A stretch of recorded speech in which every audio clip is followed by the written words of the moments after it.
ಅಕ್ಕಿ ಎಷ್ಟು ಕೆಜಿ ಕೊಡ್ತಾರೆ ನಿಮಗೆ ಒಬ್ಬರಿಗೆ? 2 ಕೆಜಿ 3 ಕೆಜಿ ಕೊಡ್ತಾರೆ ಸರ್. 2 KG 3 KG sir.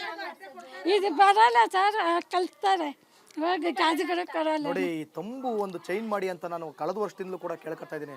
ಯಾಕಂದ್ರೆ ತಂಬು ಅಂತ ಬಂದಾಗ ನಿಮಗೆ ಯಾರ್ದು ಬರಲ್ಲ, ಏಜ್ ಆಗಿರೋರ್ದು.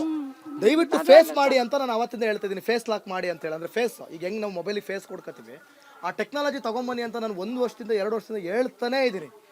ಅವ್ರು ಕೇಳಲ್ಲ, ನಾವು ಹೇಳ್ತೀವಿ, ನೀವು ಕೇಳಲ್ಲ. ಈ ತಂಬು ಅವ್ರಿಗೆ ಆಗಲ್ಲ, ನೀವು ಬೇಕು ಅಂತಾನೆ ಹಿಂಗೆ ಮಾಡೋದು ಅನ್ಸುತ್ತೆ.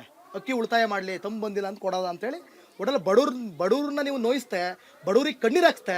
ನಿಮಗೆ ಅದೇನೋ ಹೇಳ್ತಾರಲ್ಲ, ತಿಂದಿದ್ದು ಅರ್ಗಲ್ಲ ಅಂತ ಅಂತಾರಲ್ಲ, ಹಂಗೆ ನಿಮ್ಮ ಕತೆ. ನಿಮ್ಗೆ ಏನ್ರಿ ಇಂಥವ್ರ ಮೇಲೆ ಕಾಳಜಿನೇ ಇಲ್ವೇನ್ರಿ ನಿಮ್ಗೆ? ಇಂಥವ್ರು ನೋಡಿದ್ರೆ ಪಾಪ ಅನ್ಸಲ್ವಾ, ಅಯ್ಯೋ ಅನ್ಸಲ್ವಾ? ಓಟ್ ಹಾಕ್ಸ್ಕತ್ತೀರಾ ಬಂದು, ಓಟ್ ಹಾಕೋವತ್ತಿಗೆ ಒತ್ತವತ್ತಿಗೆಲ್ಲ ಫಿಂಗರ್ ಚೆನ್ನಾಗಿರ್ತಾವ, ಅವರವು ಕೈ ಚೆನ್ನಾಗಿರ್ಬೇಕು ಒತ್ತಕ್ಕೆ. ಒಳ್ಳೆ ಅವ್ರ ಮೇಲೆ ಬರಿತಿರಲ್ಲ ಸ್ಕೆಚ್ ಪೆನಲ್ಲಿ, ಅದಕ್ಕೆ ಅವ್ರ ಕೈ ಚೆನ್ನಾಗಿರ್ಬೇಕು ಅಲ್ವಾ?